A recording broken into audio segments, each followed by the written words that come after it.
Hi, this is Dennis with Second Chance Tackle, and today we're going to work on one of the most basic reels around, but folks like to see a variety of reels, and this one's probably circa 1970, maybe late 60s. This is the Zebco XR11, and I have to be honest with you, it doesn't get any more basic than this for the time period. And we're going to take it apart just to show you how it's made. There's not a lot of servicing going on, although this one is very, very tight to spin. So maybe we can do something there.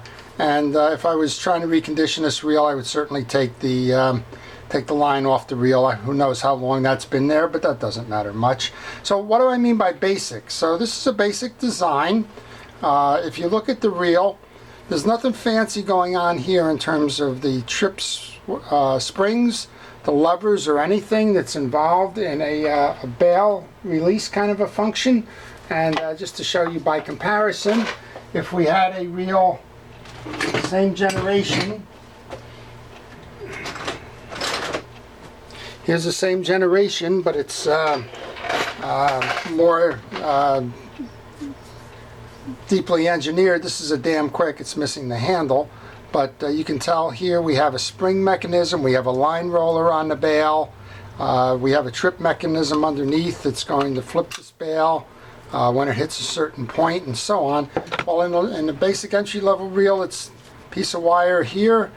Tension holds the wire in on this side. No bail roller. We just simply have a little crook or angle on that bail wire, and this is what I call a hammer release. You put it down, and when your reel spins over to this kick block here, it just kind of hammers it to release. So not very fancy, but effective. And this reel was an economy reel of the time. Again, it's a Zebco reel. Zebco's been around a long time, and it produced a nice entry-level reel, and they still do today. So you can get, Zebco has several in their line. It has the Zebco. We used to make the Rhino. I don't believe Rhino reels are around anymore. Quantum is a Zebco company reel, and they make high-end reels. The Van Staal is part of that group as well. So let's just take this thing apart, show you what's going on here.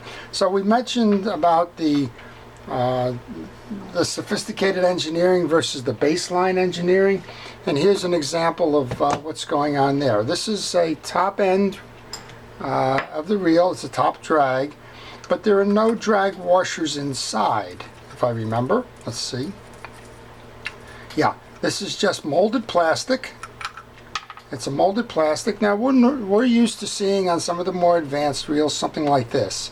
A drag stack inside that puts varying pressure on there when you tighten down the drag knob until the point where these are all compressed and there is no release. So what this one is, this is just molded plastic. There's nothing underneath here. And what it relies on then is just the tension on the bottom of this adjuster knob on the top of the plastic. And the plastic on the bottom here is going to act as a brake against the click lever there, and that click lever clicks when it is moving. You got a little piece here, it might be difficult to see, but there's a little metal tab here that will run against the indentations in the click lever here and cause a click when that is going backwards. You can hear it. And so the only thing you have in terms of tension on this reel then is tightening down the drag knob, pressing the spool on and holding it tight. So there is no drag washers as we are familiar with them. So let's take this off then. I am convinced we can just kind of clean this reel up a little bit, and we can put it back into service for some kid to go learn to fish on.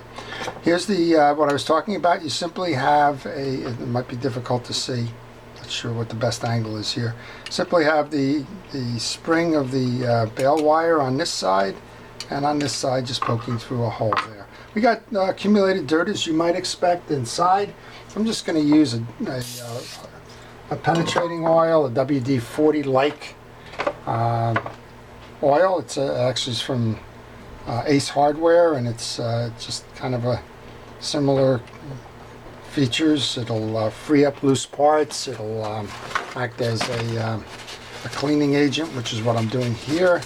And I just want to get the years of junk out of the inside of this spool, and actually it shines up pretty nicely. So I've seen some people invest an awful lot of time in these things.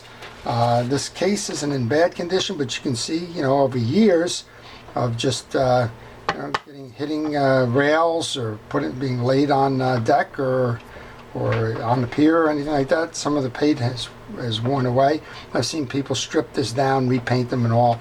I don't, project-wise, go right ahead and knock yourself out if that's what you want to do.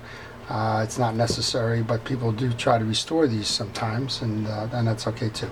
Only one screw to take apart here. Let's take it apart. We're putting a couple of things you'll notice. Those of you that watch know that I wear a latex glove here. I like to keep stuff like that penetrating oil that we just used there off my hands. I also use a parts tray to collect all of those pieces of parts so that when I go for reassemble, I know where to find that part, particularly in this case the screw. Okay, let's go find out what's underneath here then. It was only a simple one tab in here, held on by a screw. That's a good teaching point here. If you find that it's not coming out, don't pry. You got to work it a couple of different ways, because you break that point off there and you're done. That case won't hold the way it should. Elementary design. Single pin here holding in the axle shaft. Let's pull that pin. You can see it. That's the pin. Once you remove that, then you can pull the shaft out. Should be able to pull the shaft out. We got a little junk going on here.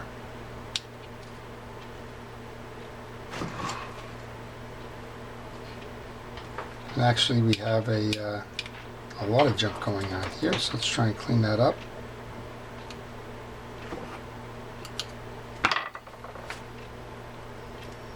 There we go. We got it out. So one of the things we want to do, and we noted when we first started that this was slow to crank, and that's the reason why. You just have a lot of dried and accumulated grease on that axle shaft.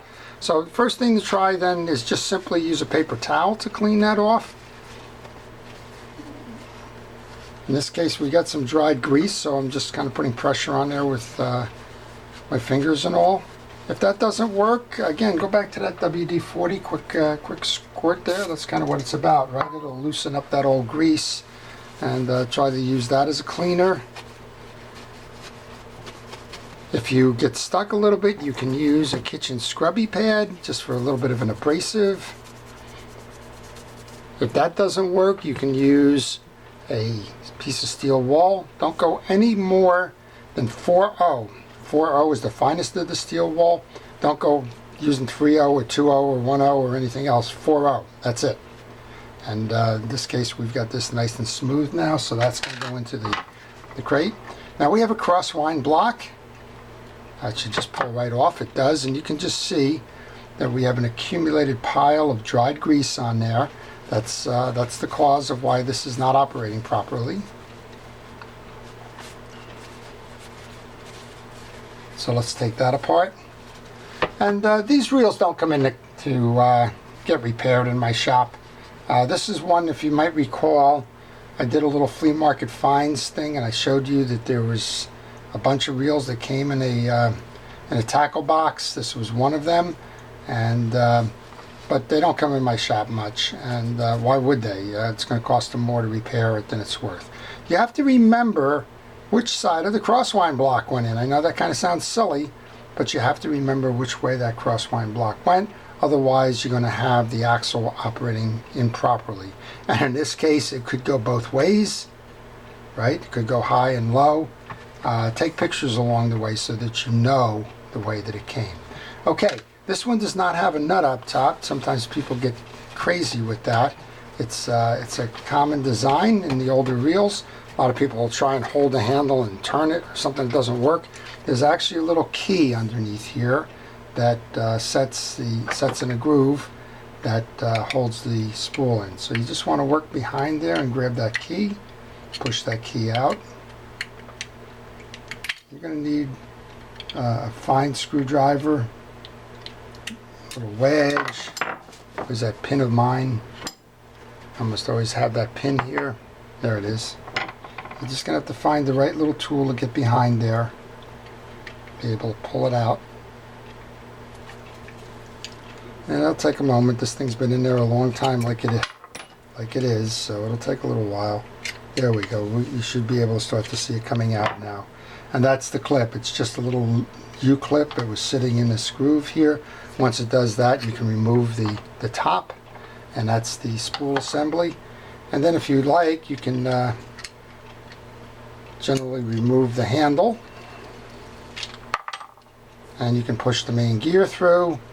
And already it's probably too much work for what the reel is worth, but why not? We're going to just recondition the whole thing anyway.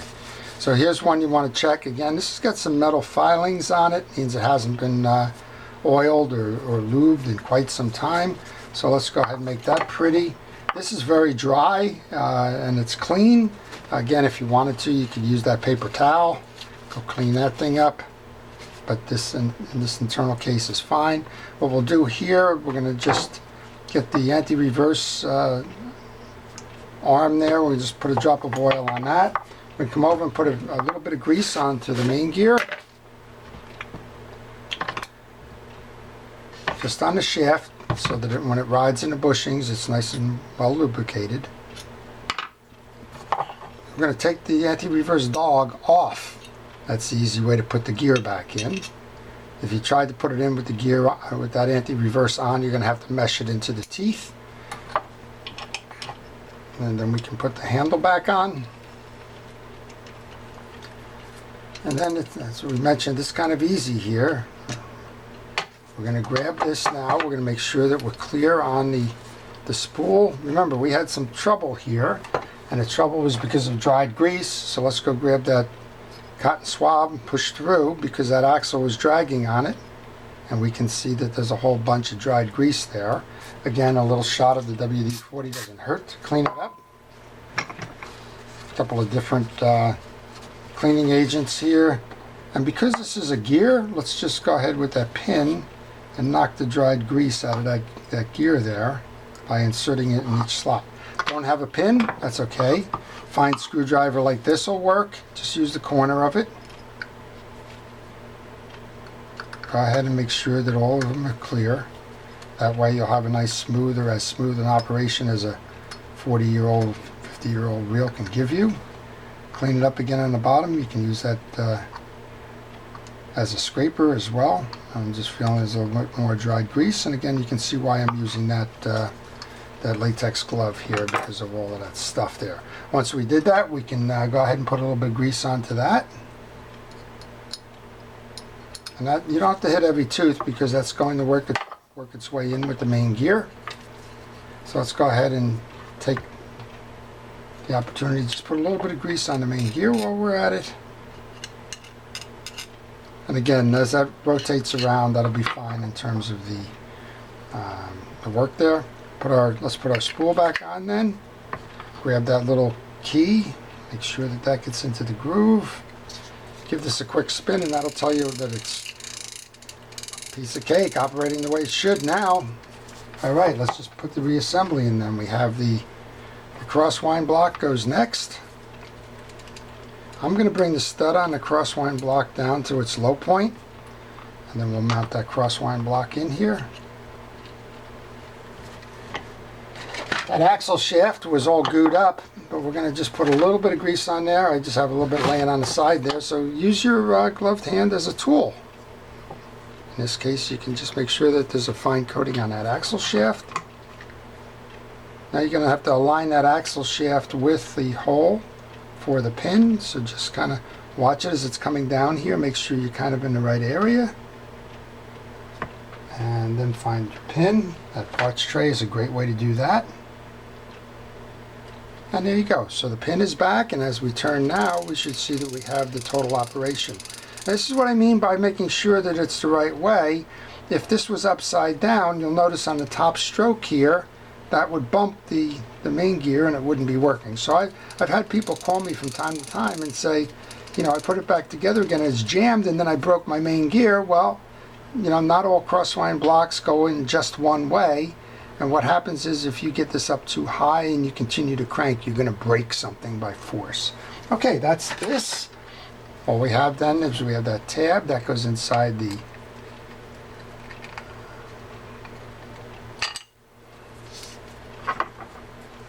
trying to line that up with the hole that it came out of. There we go. There's a little lift and drop kind of a segment there. We'll put this back. And you know what? I'm sure there's a 5-year-old kid out there that's going to be delighted to get a reel like this. We'll take that string off. As I mentioned, the bottom of this is clear. Don't need to do anything there.